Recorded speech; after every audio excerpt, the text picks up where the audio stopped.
नमस्कार। India news digital पर आपका स्वागत है। मैं हूं सुजय जॉन और हम आज चर्चा कर रहे हैं दूसरे मैच के, जहां क्वार्टर फाइनल्स के दूसरे दिन में इंग्लैंड का सामना होगा यूक्रेन के साथ और ये मैच खेला जाएगा स्टेडियो ओलंपिको रोम के अंदर, जो है राजधानी इटली के लिए। हमारे साथ जुड़ रहे हैं फिर से Keshav Dutt, all India football federation के कोच एजुकेटर और श्रीराम स्कूल के प्रशिक्षक, जिनके काफी सारे स्टूडेंट्स हैं। खासतौर के अगर मेरे को याद रहे तो वेदांत दत्त हैं, वेदांत नाग हैं जो अभी जर्मनी में खेल रहे हैं, और अवय गुजराल हैं जिन्होंने पहले स्पेन में खेला था, बाद में बेल्जियम में भी खेल रहे थे। और काफी ऐसे खिलाड़ी ऐसे हैं जो मेरे साथ भी रियल मैड्रिड गए थे खेलने के लिए। तो आपके जो युवा पीढ़ी और जो इंटरनेशनल गेम की समझ है, वो जरूर काबिल तारीफ है, और इसलिए हम आपसे ये उम्मीद कर रहे हैं कि आप हमें बताएं कि जब इंग्लैंड और यूक्रेन आमने सामने होंगे तो क्या एक्सपेक्ट किया जाए। धन्यवाद सुजय। यूक्रेन का ये अगर हम कहें तो काफी नई एक उनके लिए इतना ज्यादा अनुभव उनके पास नहीं है यूरोपियन का। आई थिंक एक तो पहले उनका था पोलैंड के साथ होस्ट किया था, को होस्ट थे तो, और आई थिंक ये उनकी तीसरी एंट्री है यूरोपियन चैंपियनशिप में।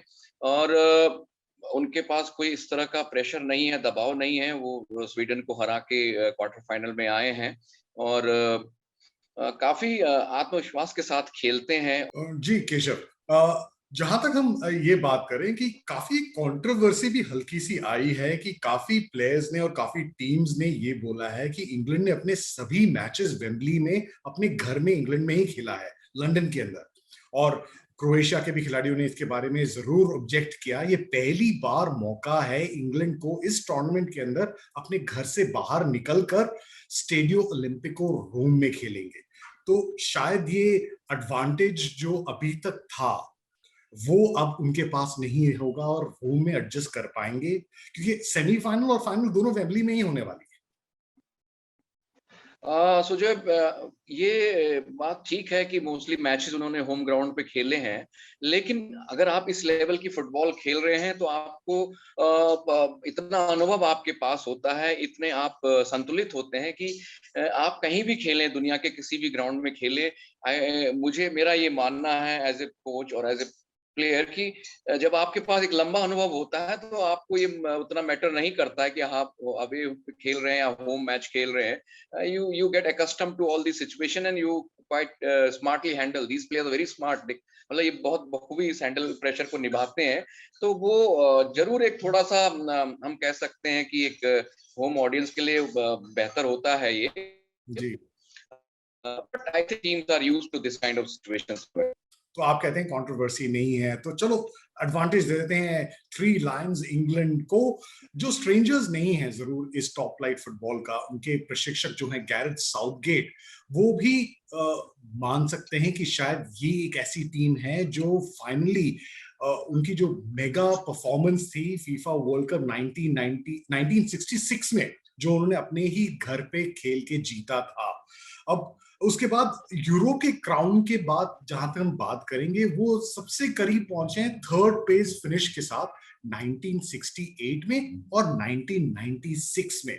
हैरी केन अब एक उभरते हुए लीडर नजर आ रहे हैं, और कॉन्फिडेंस भी है उनकी टीम के पास, एक्सुबरेंस भी है, यूथ टैलेंट भी है। जब भारत में हमने अंडर 17 फीफा वर्ल्ड कप जीता था, तो ये वही टीम है जिनके प्लेयर्स जैसे फिल फोर्डन है, जो यहाँ पर अंडर 17 फीफा वर्ल्ड कप के चैंपियन थे, जो मेन टीम में खेल रहे हैं। तो क्या क्या समझते हैं आप इस टीम के बारे में, जिसने ग्रुप स्टेजेस में सबसे कम गोल मारे हैं, सिर्फ 2 गोल मार के ये अपने पूल को टॉप कर रहे थे।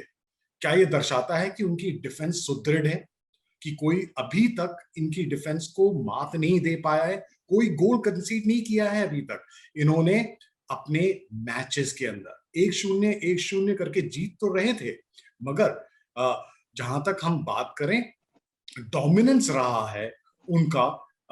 जब वो जर्मनी के साथ, उनके आर्च राइवल्स के साथ, उन्होंने 2-0 की जीत हासिल की प्री क्वार्टर फाइनल्स के मैच के अंदर। जी सुजॉय, अगर आप देखें तो काफी क्लीन शीट रही है इनकी।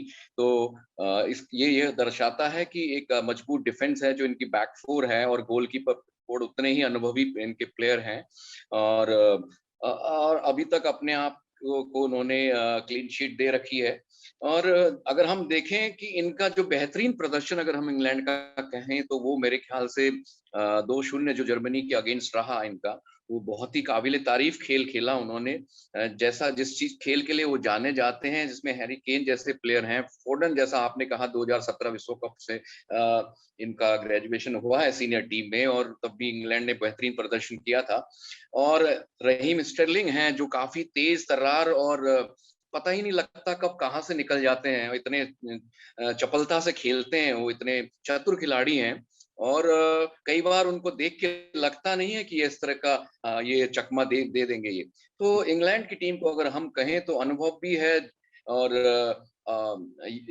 जवां खिलाड़ी भी हैं, और यूथ के साथ एक अच्छे अनुभव उनके साथ हैं। हैरी केन काफी सक्षम है गोल करने में, और अभी पीछे उन्होंने अपने जो एक सूखा उनके पड़ गया था, गोल नहीं मार पा रहे थे, उसको उन्होंने तोड़ा है बहुत बेहतरीन हेड से। उन्होंने इतने लंबे कद के खिलाड़ी हैं, लेकिन उतना नीचे झुक के और वो हेडर से फ्लिक करके गोलकीपर के बाईं तरफ बॉल निकालनी कि खिलाड़ी की कला को दर्शाता है, उसके फुटबॉल सेंस को और उसकी तकनीक को दर्शाता है। और मेरे तो ख्याल से केशव, जहां तक हम बात करें ये गोल का, उन्होंने छकाया है और गोल मारा है मैनुअल नॉयर जैसे दिग्गज खिलाड़ी के साथ, जो बायर्न म्यूनिख के भी चैंपियन गोलकीपर रहे हैं इतने सालों तक। वो दुनिया के भी one of the top goalkeepers हैं। रहीम स्टर्लिंग आपने बताया जरूर, उन्होंने 3 बार गोल मारा है इंग्लैंड के लिए। हैरी केन ने मारा है गोल जर्मनी के साथ। और जरूर उनकी जो एक युवा पीढ़ी है, substitutes Jack Grealish, Jordan Henderson, उन्होंने भी बेहतरीन परफॉर्मेंस किया है। और बेंच पे बुकायो साका हैं फिल फोर्डन के साथ, जिन्होंने बेहतरीन खेल अपने आंसुओं के लिए भी दिखाया है और इंग्लिश टीम के लिए। क्योंकि 17, 18, 19 सालों में अगर ये इतना बढ़िया खेल रहे हैं खिलाड़ी, तो जरूर बढ़िया है। क्या आप मेरे से सहमत रहेंगे कि गैरेथ साउथगेट जो उनके प्रशिक्षक हैं, और शायद उनके लिए चिंता का विषय रहेगा कि 4 इंग्लिश प्लेयर्स हैं जो डेंजर में हैं, वो अनअवेलेबल हो सकते हैं नेक्स्ट गेम के अंदर? कैल्विन फिलिप्स, डेक्लन राइस, उनके सेंट्रल स्टॉपर मैग्वायर और फिल फोर्डन, जिनके पास पहले ही एक येलो कार्ड है। अगर इस मैच में वो दूसरा येलो कार्ड खेल ले लेते हैं, तो शायद वो अगला मैच नहीं खेल पाएंगे। बिल्कुल सही कहा, मैं सहमत हूँ काफी। एक क्या इनको बिठा कौशन के के दूसरे साथ प्लेयर्स इनको को चांस दिया जाएगा? देखिए, बिठाने की बात पे तो मैं सहमत नहीं हूँगा सुजॉय, क्योंकि ये मैच देखिए आर या पार वाला मैच है। अगर इसके पास वापसी का रास्ता नहीं है, तो मैं मानता हूँ कि कोच कोई भी हो अपनी पूरी ताकत और पूरी जो उसकी असला मसला है सबको लेके पूरा झोंकेगा इस मैच में। तो कोशिश ये होगी प्लेयर्स को कि कोई अनवांटेड इस तरह की वो चीज ना करें जिससे वो अगला मैच ना खेल पाए। पहला तो ये है कि इस मैच को इन्होंने निकालना है। और जरूर दिमाग में कहीं ना कहीं जो बात आपने कही वो खिलाड़ी के और कोच के मन में रहेगी कि अगर इनको एक और कार्ड हो गया तो फिर ये अगला मैच नहीं खेल पाएंगे। तो वो कहीं ना कहीं थोड़ा सा उनको जो एक्स्ट्रा जो वो रिस्क लेते हैं, जो बियॉन्ड उसके जाते हैं, उसमें थोड़ा कहीं वो बाधा पहुंचाएगी। पर ये मैच उतना ही महत्वपूर्ण है जितना अगला मैच होगा, क्योंकि इस मैच को जीतेंगे तभी अगले मैच में जाएंगे। तो आई थिंक कहते हैं कि वो एक पॉजिटिव सोच के साथ, सकारात्मक सोच के साथ अगर आप आगे बढ़ते हैं तो कामयाबी आपको मिलती है। तो साउथ गेट के पास काफी अनुभव है और काफी पेशेंस से वो इस टीम को काफी टाइम से हैंडल कर रहे हैं, और एक एक खिलाड़ी की नस नस से वाकिफ है सुजोय। जी हाँ, और प्लेयर्स भी अपने आप एक सेल्फ रिस्पॉन्सिबिलिटी होती है कि उनको भी पता है मैं येलो कार्ड लेके बैठा हुआ हूँ, और इस बड़े स्टेज पर मैं शायद सेमीफाइनल में हमारी टीम खेलेगी, तो मेरे को भी उस टीम के अंदर पूरा योगदान देना है। तो वो भी शायद फुल टैकल्स नहीं देंगे।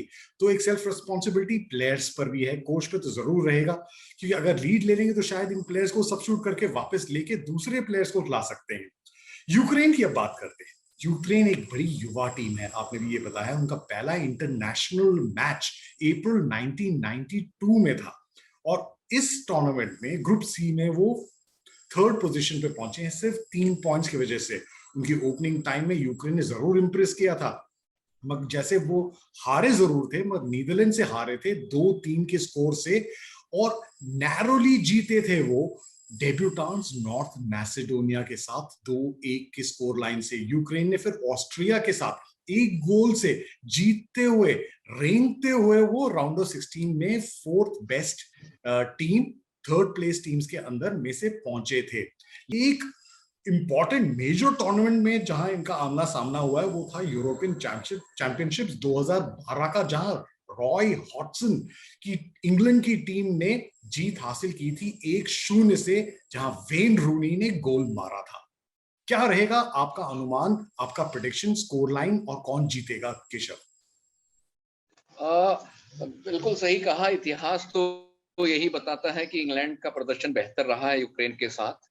लेकिन हम ये देखते आ रहे हैं, जैसा पिछले मैचों की अगर हम बात करें तो अगर आप देखें कि वो बात मायने नहीं रखती कि पहले आपने क्या किया। आप आज का जो दिन वो बहुत ही महत्वपूर्ण है। आप उस पर्टिकुलर मैच में आप किस तरह से अपना प्रदर्शन दोहराते हैं, ये सबसे खास बात होगी। और मेरा प्रेडिक्शन जो है इंग्लैंड के फेवर में जाएगा 1-0।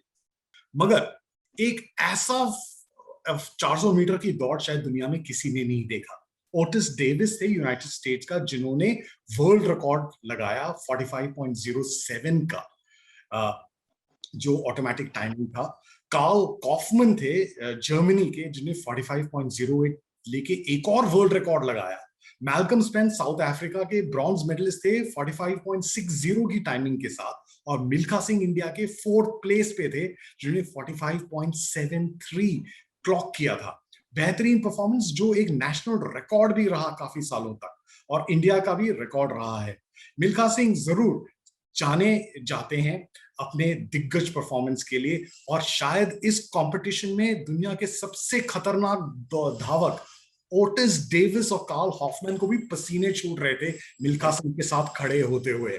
हम उनको आज याद करते हैं। वो शायद हमारे साथ इस साल इस मौके पे जरूर नहीं है, मगर भारत का झंडा और प्रतिनिधित्व इंटरनेशनल स्पोर्टिंग अरीना में मिल्खा सिंह ने ऐसा किया है, जिसकी वजह से हम शान से कहते हैं कि जय भारत। और हमें गर्व है कि हमारे देश ने ऐसा एक उम्दा खिलाड़ी मिल्खा सिंह जैसा पैदा किया। Thank you Keshav for joining us in this programme. हम आपसे लेते हैं इजाजत, और हमारे दर्शक को भी बताते हैं कि हम कल मिलेंगे मैच एनालिसिस के साथ इंडिया न्यूज पर।